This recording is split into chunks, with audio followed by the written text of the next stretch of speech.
Hi there, Mel here from ASUS. I'm here with one of the first ROG Swift monitors that entered Europe. It's quite interesting to see what it can do. So the ROG Swift is, for those of you that are already familiar with it, it's the ultimate gaming monitor. We wanted to do something incredible for the gamers. We have some incredible specifications: 1 millisecond of response time, 144 Hz of refresh rate, we have VQ HD resolution, and to top it all off we're using NVIDIA G-Sync, so it's really made for some hardcore gaming. Also, if you're having a look at the design, it's not as aggressively designed as some of our competitors. It's actually quite a clean build to it. We have really narrow frames. We have we have a circle here made in red in order to represent our G brand.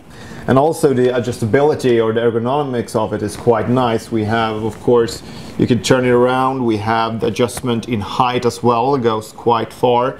And also the pivot feature, if that's something that you require.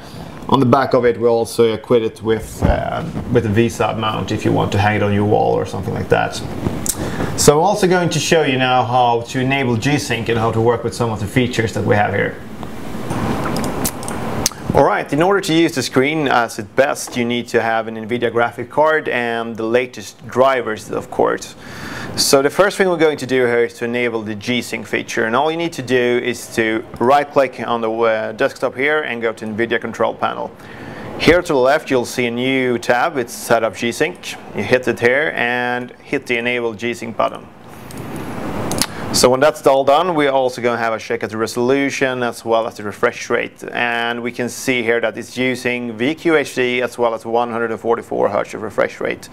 In order to use all this simultaneously, you will need a DisplayPort cable as well.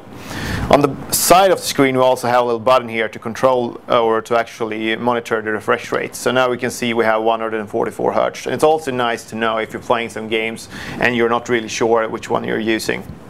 So when all is configured now, I'm going to start up some Battlefield 4 and we're going to see how well it will run. Alright, so I've installed Battlefield 4, a very demanding game, and I'm playing single player, so not quite as demanding than if you would play in multiplayer, of course. We have using a ASUS G70 modified with 2 GTX Titans, so there shouldn't be any problems with the hardware there. And one of the benefits actually with the G-Sync is it runs a lot smoother even though you play with SLIs, since it's synchronizing the frames. So that's a very good benefit as well. So for times of settings here, I'm playing with VQ HD, I have 144 Hz, and I'm playing in high models here to the right. So, okay, it's going to be hard here for you to perceive through the video how smooth this is actually going. It feels absolutely fantastic and everything's happening like really instantaneously. There is no traces of any stuttering, any input lag or any kind of tearing.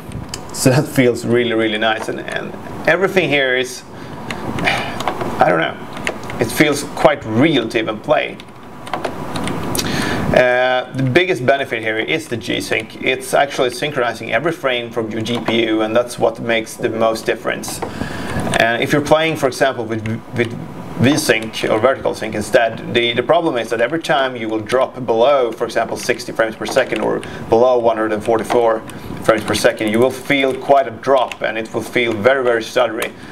If you're playing without any kind of synchronization, then you will feel tearing, which is even worse for some people. And so this is sort of the ultimate way to play games.